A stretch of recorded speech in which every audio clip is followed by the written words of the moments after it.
नमस्कार, आप देख रहे हैं झलको बीएमआर। इस वक्त की सबसे बड़ी खबर आपको बता दें कि बजट में 47 लाख युवाओं से जुड़ी हुई सबसे बड़ी खबर है। केंद्र सरकार ने जो बजट में युवाओं को दिया है, अब वैसा ही राजस्थान की सरकार इन युवाओं के लिए करने वाली है। राजस्थान सरकार केंद्र सरकार के बजट का इंतजार कर रही थी, बेसब्री से लगातार इंतजार में जुटी हुई थी कि कब केंद्र सरकार बजट पेश करेगा और उसके बाद हमारा बजट पेश होगा, ताकि केंद्र सरकार के बजट के आधार पर हम भी नया कुछ कर सकें।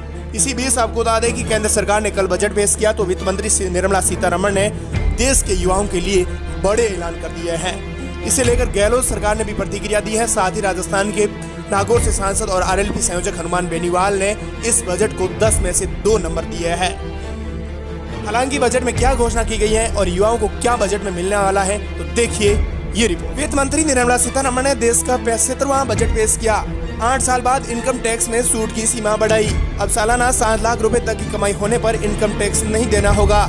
हालांकि अभी तक 2.5 लाख रुपए तक की कमाई टैक्स फ्री थी।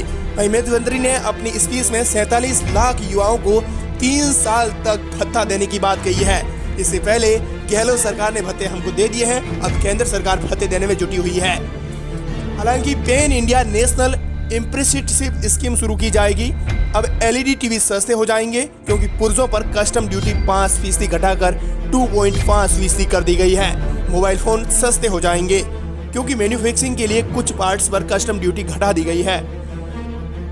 साथ ही आपको बता दें कि रोजगार में युवाओं को 47 लाख युवाओं को भत्ता देने की घोषणा की गई है, वो भी 3 साल तक लगातार, और 7 लाख का इनकम टैक्स फ्री किया गया है। भत्ता देने वाली बात को लेकर गहलोत सरकार बोले, केंद्र ने राजस्थान के साथ किया सौतेला व्यवहार। बोले, मोदी जी ने किया हमारे साथ धोखा। महंगाई को रोकने के लिए नहीं है कोई पास में प्लान।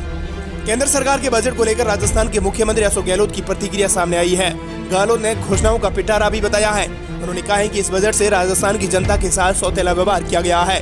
वहीं प्रदेश अध्यक्ष गोविंद सिंह डोटासरा ने कहा कि राजस्थान को कुछ न देकर मोदी जी ने धोखा किया है, जिसे जनता कभी नहीं भूलेगी। वहीं बीजेपी नेताओं ने केंद्र सरकार के बजट को ऐतिहासिक बजट करार दिया है। गहलोत ने कहा है कि ये बजट प्रदेश के लिए घोर निराशाजनक रहा है। राजस्थान राज्य के विकास से संबंधित महत्वपूर्ण कोई योजना भी नहीं निकाली गई। साथ ही गहलोत ने कहा है कि बजट में केवल जुमलों का प्रयोग किया गया है। गरीब लोगों के लिए कोरोना काल में संजीवनी साबित हुई महात्मा गांधी नरेगा जैसी योजनाओं में केंद्र सरकार ने 33% बजट कम कर दिया है। नरेगा का बजट 30,000 करोड़ का जो है वो उसे कम करना साबित करता है कि ये बजट गरीब, भूमिहीन किसान और आम जन विरोधी है। इस बजट में कृषि और कृषक कल्याण से जुड़ी बहुत सारी बेतुकी की घोषणा की गई है, लेकिन कृषि मंत्रालय के बजट में पिछले साल से लगभग 6% कम बजट दिया गया है। गहलोत ने कहा है कि केंद्र सरकार ने शिक्षा, स्वास्थ्य, सामाजिक न्याय, महिला, बाल विकास जैसे महत्वपूर्ण क्षेत्रों की उपेक्षा करते हुए पिछले साल की तुलना में इस बजट में कोई खास बढ़ोतरी नहीं की गई है। देश महंगाई से त्रस्त है। आम आदमी के प्रतिदिन काम में आने वाले आटा, दालों, तेल, साबुन आदि की कीमतों में बढ़ोतरी हुई है, जिससे आम आदमी को झटका महसूस हो रहा है। बजट में महंगाई को कम करने के लिए कोई भी प्लान तैयार नहीं किया गया है। मुख्यमंत्री अशोक गहलोत ने भत्ते वाली बात को लेकर कहा कि ये तो सब जुमलेबाजी है। इधर राष्ट्रीय लोकतांत्रिक पार्टी के राष्ट्रीय संयोजक हनुमान बेनीवाल ने कहा है कि ये 10 में से 2 नंबर देने जैसा बजट है। ये सिर्फ आंकड़ों का माया जाल है। केंद्र सरकार की मोदी सरकार के बजट पर अब लगातार राजनीतिक प्रतिक्रियाएं सामने आ रही हैं।